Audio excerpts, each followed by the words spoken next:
this time, we are still hopeful. We're standing in faith. This too will pass. On any given Sunday, you can find Pastor Barry Randolph delivering a word of hope, faith, and encouragement at the Church of the Messiah. But today, it's his own faith that's getting him through one of the most difficult times in the church's history, following the devastating floods that washed through Detroit in July, leaving behind unprecedented damage to the basement of the church.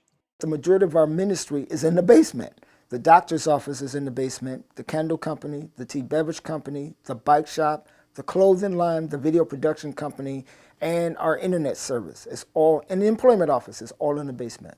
Pastor Barry says although he worries how all of the different businesses and services offered out of the basement will fare now that it's in ruins, he also wonders how the flooding will impact the church and their good works long term.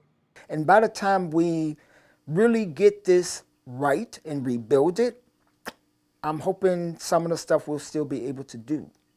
Don't know what it's going to take to replenish, to put back all the computers, all the desks, the refrigerations. You got to remember, the boiler is gone, the furnace is gone. I mean, what's the price of a boiler now? $60,000, $70,000? Thank God we had flood insurance so that we can rebuild this. As Pastor Barry tours the damage, he reflects on how seemingly instantly everything changed. We were just in here, we had all the entrepreneurs in this room. It was a Tuesday, and that Saturday, there was 5 feet of water in this room. We just met with the folks.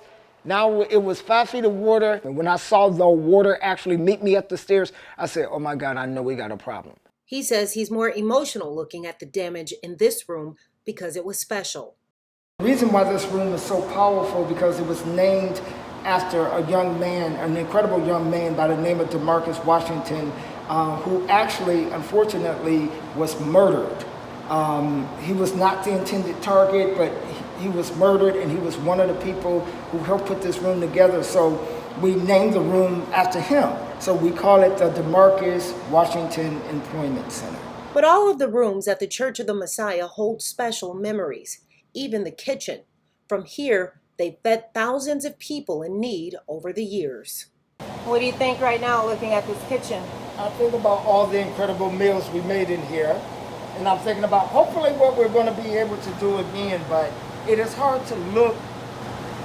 Wow, I got to stop that. Although it's hard, Pastor Barry says he's staying strong and looking to the future, but he's doing that with caution.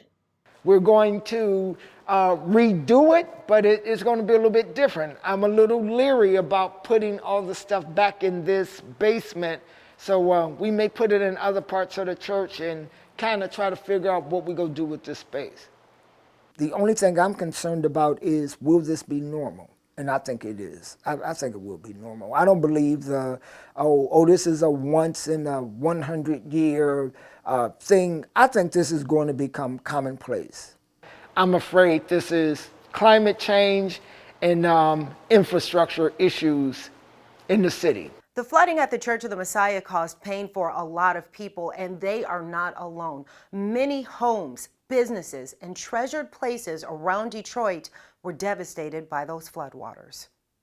The Charles H. Wright Museum of African American History is home to valuable paintings, sculptures, and other precious works of art. Now it's also the site of a major cleanup effort after floodwaters made its way into this building, jeopardizing precious artwork. Yeah, to walk into this building, you would not have recognized it because it was under several inches of water.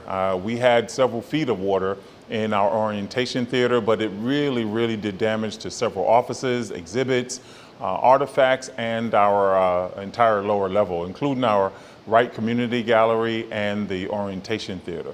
Ed Foxworth, Director of External Affairs, shares how the flooding caught the museum staff off guard. It ruined 2 of our outreach vehicles. It really wound up rising to a level that had many caught off guard. So we could not have imagined this kind of impact from this rain. As Foxworth looks over precious paintings in the museum, he talks about how important it is to preserve and protect these pieces. You know, in this exhibit is Mario Moore's artifacts and artwork under the title of Enshrined Presence and Preservation, which really is apropos because that's what we needed to do in this facility, is preserve all of these fine artworks. The flood forced the museum to shut down for several weeks, and now its leadership team is thinking of ways to protect it from future flooding. We'll have to repair some things and to make sure that we put processes in place so should we have additional rains like this, so that we're not impacted so severely. It has impacted us being open to the public. This is a very busy season for weddings and family reunions, and now we've had to close our doors for 2 to 3 weeks in order to remediate all of the water, take up carpeting, tile, wood, just a whole variety of different things that are associated with keeping the building open and making sure that the air quality is good for those that are coming to the museum. As the Charles H. Wright Museum and the Church of the Messiah focus on rebuilding, Pastor Barry says he's optimistic about the future. We've been through it all, but we'll be okay. Detroit is resilient. We always come back.